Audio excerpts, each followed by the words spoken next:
नमस्कार, आप देख रहे हैं TRM न्यूज़ बिहार में। हूँ आपके साथ तनवीर आलम। आज हम आए हुए नरपतगंज प्रखंड के खाबदा कन्हेली पंचायत के मुखिया प्रतिनिधि व राजद नेता मनीष यादव जी के यहाँ, और हम उनसे बात करेंगे उन्होंने जो संकल्प लिए थे चुनाव के समय में, वो उसमें कितना सफल हो पाए हैं या नहीं। इस 15 अगस्त को आम जनता के लिए समर्पित कर दिया गया। 26 जनवरी को हमने एम्बुलेंस वाला संकल्प पूरा किया।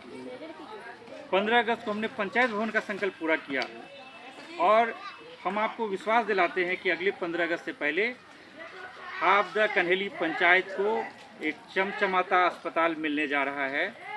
और मैं कोई बकवास नहीं करता हूँ, बहुत गंभीरता से, बहुत संजीदा तरीके से मैं किसी बात को कहता हूँ।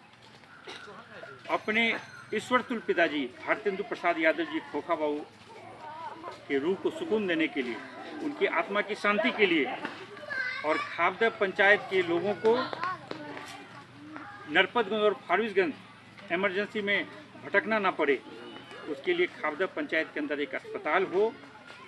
और न सिर्फ खाबदा पंचायत, आसपास के दर्जनों पंचायत के लोग इससे लाभान्वित हो, ये हमारी पूरी कोशिश है। आप जानते हैं कि रामघाट के अंदर भी जो हॉस्पिटल है, अस्पताल है, वो कार्तिक बाबू भारतेंदु बाबू प्राथमिक चिकित्सालय, वो मेरे ईश्वर तुल्य दादाजी कार्तिक बाबू और पिताजी भारतेंदु बाबू के नाम से वो अस्पताल APSC चल रहा है, और लोगों की सुविधा के लिए वो दिन प्रतिदिन सैकड़ों लोग वहाँ से लाभान्वित होते हैं। एक तो ये है।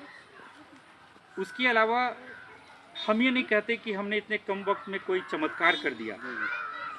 पिछले कई वर्षों का, कई कार्यकाल का बहुत सारा ऐसा गड़बड़ घोटाला, ऐसी विसंगति थी जिसको अभी भी हमें उसको ठीक करने में, दुरुस्त करने में समय लग रहा है। लेकिन मुझे ये कहते हुए खुशी हो रही है कि हमने कहा था कि चाहे वो प्रधानमंत्री आवास हो, शौचालय योजना हो, मृत्यु प्रमाण पत्र हो, जन्म प्रमाण पत्र हो, वृद्धा पेंशन हो, विधवा पेंशन हो, विकलांग पेंशन हो, या किसी भी प्रकार की बेनिफिशियरी स्कीम हो, कोई भी योजना हो, उसमें चवन्नी की भी रिश्वतखोरी, घूसखोरी और दलाली नहीं होगी। तो आज इतने समय के बाद, सत्ता में आने के बाद अमूमन लोग बदल जाते हैं, लेकिन आपके इस मनीष के भाव में, उसके भाषा में, उसके तेवर में कोई अंतर नहीं है। आज भी मैं कहता हूँ, हमारे पंचायत में दुनिया में क्या हो रहा है मुझे इस बात से मतलब नहीं। हमारे पंचायत के अंदर कोई भी, चाहे वो ब्लॉक में बैठा हुआ अफसर हो, चाहे कुछ पंचायत के अंदर बैठा हुआ प्रतिनिधि हो, कोई भी यदि चाहेगा कि वो घूसखोरी और रिश्वतखोरी कर ले, तो ये हम मनीष यादव बैठा है, जो जनता जनार्दन का सेवक बनकर, उसका प्रहरी बनकर, उसका चौकीदार बनकर बैठा है। और मैं खाबदा पंचायत की जनता को आपके माध्यम से आश्वस्त करना चाहता हूँ कि आप अपना भरोसा अपने मनीष पर रखिए। मनीष ने जिस शिद्दत के साथ, जिस दीवानगी, जिस जुनून के साथ आप लोगों से वोट मांगा था, और जिस भरोसे, यकीन के साथ अपना आशीर्वाद दिया था, मनीष आपका सेवक वैसा ही है, उसमें कोई परिवर्तन नहीं हुआ है। वो हमेशा आप लोगों के श्री चरणों में अपना माथा टेकते हुए, जनता जनार्दन को अपना मालिक मानते हुए, एक सेवक की भूमिका अपना अदा करता रहेगा। तो हम सारी बात आपको सुना चुके हैं। लगभग अगर माना जाए तो करीब 30% काम आप कर चुके हैं। जी, जितना वादे किए थे उनमें से 30% काम कर चुके हैं। जो मेन चीज़ सबसे ज़रूरी थी, एम्बुलेंस, इन्होंने 90 दिन का समय लिया था। 90 दिन के अंदर एम्बुलेंस ला करके खड़ी कर दी, और वो निःशुल्क सेवा है 24 घंटे के लिए। तो मनीष जी, यहाँ तक कि ड्राइवर तक की सैलरी जो है, जी जी, वो हम अपने निजी राशि से देते हैं। और आप ये नहीं कि मैं कह रहा हूँ, क्योंकि मैं मान लीजिए मुखिया प्रतिनिधि हूँ, तो मैं अपनी प्रशंसा वाली बातें कहूँगा। मेरा कहना है कि आप माइक लेकर 18 वार्ड में घूम जाइए और पूछिए कि क्या वो एम्बुलेंस रोजाना लोगों की सेवा के लिए उपलब्ध रहता है कि नहीं रहता है। और सिर्फ इसी पंचायत नहीं, आसपास के पंचायत के लोग भी इससे लाभान्वित होते हैं। उसके अलावा और कई सारे संकल्प हैं, जो मेरा मानना है कि हमें ये जो 1 साल मिला है, उसको पूरा 1 साल मत देखिए।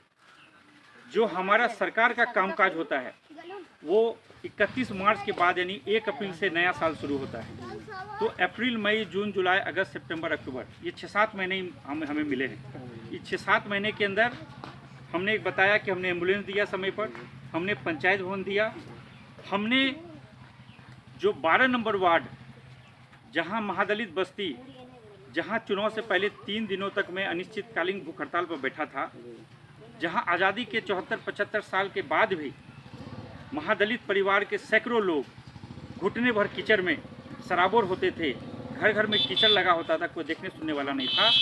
आज वो आप जाइए अम्बेडकर चौक से लेके आप 17 नंबर रोड तक, वो एक चमचमाता सड़क जहाँ कोई कल्पना नहीं कर सकता था कि ऐसा भी हो सकता है, वो हमारे उस भूख हड़ताल का, आमरण अनशन का प्रतिफल रहा कि आज लोगों को वो फ़ायदा मिल रहा है।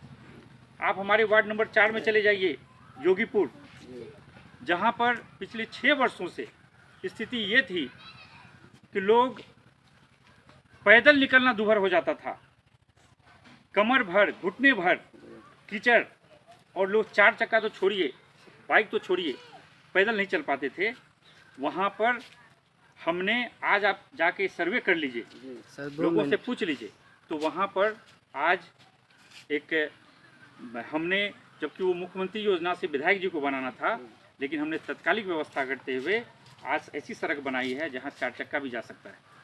उसके अलावा 1 नंबर का नाला हो, 14 नंबर में जो सामुदायिक भवन है वहाँ से लेके पोखर तक का मामला हो, यहाँ पे 9 नंबर में जो वार्ड सदस्य हैं उनके घर के पास वहाँ पे सड़क का मामला हो। हम लगातार प्रयास कर रहे हैं, और सबसे बड़ी बात यह है कि चुनाव से पहले अमूमन जो हमारे प्रतिद्वंदी थे वो हमारी आलोचना करते थे कि बहुत अच्छे हैं मनीष जी, बहुत काबिलियत है, सलाहियत है, लेकिन वो रहेंगे तब ना, वो तो पटना दिल्ली चले जाएंगे। और उस वक्त भी हमने कहा था, चुनाव जीतूं या हारूं, अपने कन्हेली निवास स्थान पे, भारतेंदु भूमि पे, अपने पिताजी के श्री चरणों में अपना पूरा जीवन मैं समाप्त कर दूंगा, लेकिन कन्हेली नहीं छोड़ूंगा। और आप लोग इस बात के गवाह हैं कि 30 दिन में 30 दिन